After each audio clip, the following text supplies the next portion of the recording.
तो दोनों लोग अपना ज़ाती देख रहे हैं फ़ायदा, किसी जनता के से इनको कोई मतलब नहीं है। आप प्रशांत जी से पूछिए क्या उनका स्टैंड है वक्फ पर, क्या उनका स्टैंड है सीएनआरसी पर, तो वो तो नहीं बोलेंगे। बिहार विधानसभा के 4 सीटों पर उपचुनाव होने हैं।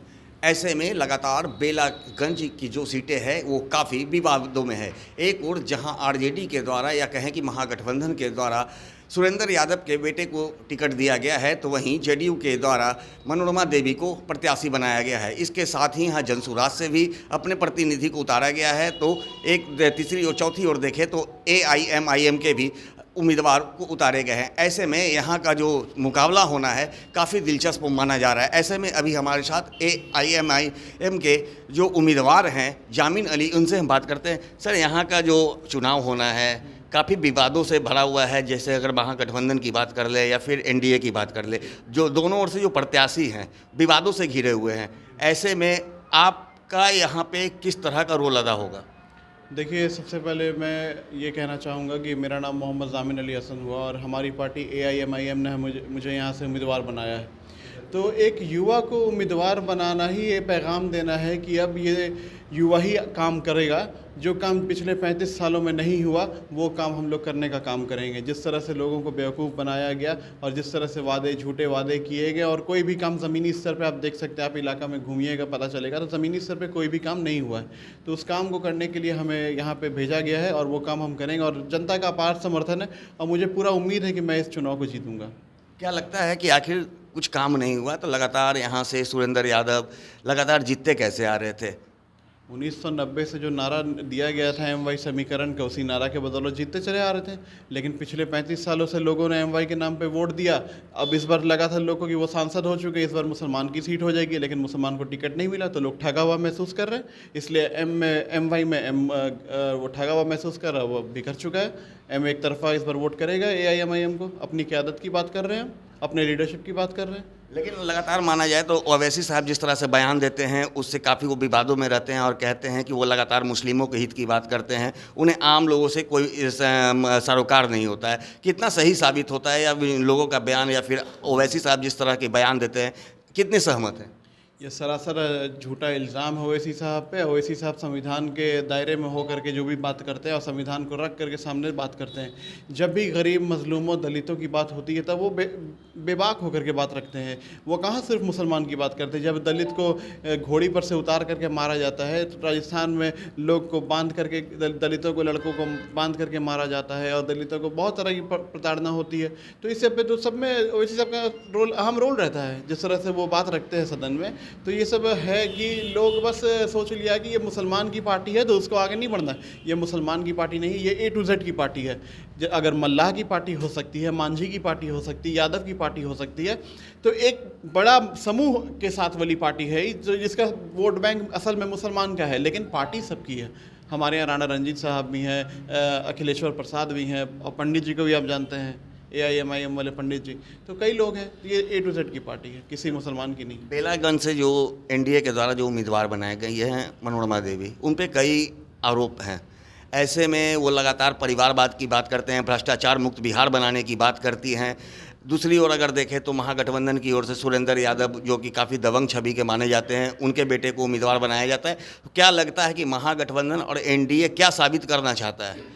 दोनों परिवार अपना परिवारवाद को बचाने की लड़ाई लड़ रहा है।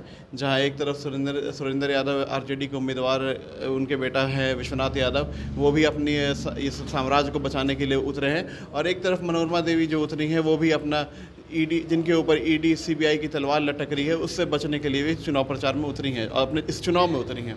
तो दोनों लोग अपना ज़ाती देख रहे हैं फ़ायदा, किसी जनता के से इनको कोई मतलब नहीं है। और आप देख सकते हैं कि तीसरी पार्टी भी आई है, जनसुराज, जो एक BJP की B टीम के रूप में हम पूरा मुसलमान देख रहा है उसको, क्योंकि मुसलमान ऑलरेडी ठगा जा चुका है। यहाँ बेलागंज में पहले एक दाढ़ी वाले इंसान को दिया गया था, एक बुज़ुर्ग इंसान को दिया गया था टिकट और फिर उनसे छीना गया। तो ये तमाम तरह के आरोप हैं और लोग जान रहे हैं, लोग अक्लमंद नहीं है। और आप देख सकते हैं कि तीसरी पार्टी भी आई है, जनसुराज, जो एक BJP की B टीम के रूप में हम पूरा मुसलमान देख रहा है उसको, क्योंकि मुसलमान ऑलरेडी ठगा जा चुका है। यहाँ बेलागंज में पहले एक दाढ़ी वाले इंसान को दिया गया था, एक बुज़ुर्ग इंसान को दिया गया था टिकट और फिर उनसे छीना गया। तो ये तमाम तरह के आरोप हैं और लोग जान रहे हैं, लोग अक्लमंद हो चुके हैं, समझ रहे हैं इस बात को। तो लोग का अपार समर्थन AIMIM को एक तीसरे विकल्प के रूप में AIMIM को देख रहे हैं लोग, और इंशाल्लाह लोग वोट करेंगे और हम लोग को कामयाब बनाएंगे। सर, ये मानते हैं कि बिहार में अल्पसंख्यकों को ठगा गया है, लेकिन जिस तरह से आज बेलागंज की जो स्थिति है, आप भी अल्पसंख्यक समुदाय से आते हैं, जनसुराज ने भी जो अपना उम्मीदवार उतारा है वो भी अल्पसंख्यक समुदाय के हैं, तो ऐसे में एक छोटा सा विधानसभा क्षेत्र में दो अल्पसंख्यक समुदाय के लोग हैं, तो कितना असर पड़ेगा NDA या महागठबंधन को या फिर आपके पार्टी को? देखिए, लोग उम्मीदवार तो बहुत सारे उतर सकते हैं, इंडिपेंडेंट भी लोग उम्मीदवार आते हैं अल्पसंख्यक समाज से, लेकिन लोग पहले तो देखेंगे ना कि कौन हमारे लिए बात रखता है। वैसे ही साहब कोई भी मैटर होता है, जहाँ हिजाब का मैटर होता है, ट्रिपल तलाक का मैटर होता है, CNRC का मैटर होता है, वक्फ का मैटर होता है, तो वैसे ही सब हम लोगों का आवाज़ उठाते हैं। आप प्रशांत जी से पूछिए क्या उनका स्टैंड है वक्फ पर, क्या उनका स्टैंड है CNRC पर, तो वो तो नहीं बोलेंगे। वो बोलते हैं कि अपने जब फ़लस्तीन की हम बात करते हैं कि हमारे मुस्लिम भाई वहाँ पर हैं फ़लस्तीन में, तो हम उनकी बात करते हैं कि भाई और इंडिया का भी स्टैंड है कि वो फ़लस्तीन को वो करता है, सपोर्ट करता है। तो हम लोग ये सब देखते हैं कि जो हमारे मुद्दे को रखेगा उनकी बात करते हैं, और लोग भी यही जान रहे हैं कि लोग किसके साथ रहेगा, जो उनकी बातों को रखेगा, है ना। सर, बेलागंज विधानसभा क्षेत्र में सबसे बड़ी जन समस्या क्या है? बेलागंज विधानसभा में सबसे बड़ी जन समस्या मुझे जो देखने को मिल रही है, ये वो यहाँ पर है पढ़ाई को लेकर के, एजुकेशन को लेकर के, हेल्थ सेंटर को लेकर के। कोई भी हेल्थ सेंटर सही तरीके से है नहीं, और कोई भी हॉस्पिटल्स नहीं अभी तक बनना चाहिए था, मल्टी स्पेशलिटी बनना चाहिए था। शहर से बहुत करीब में ये क्षेत्र है, और एजुकेशन के मामले में बहुत पीछे है। तो इन सारी चीज़ों को लेकर के सबसे बड़ी।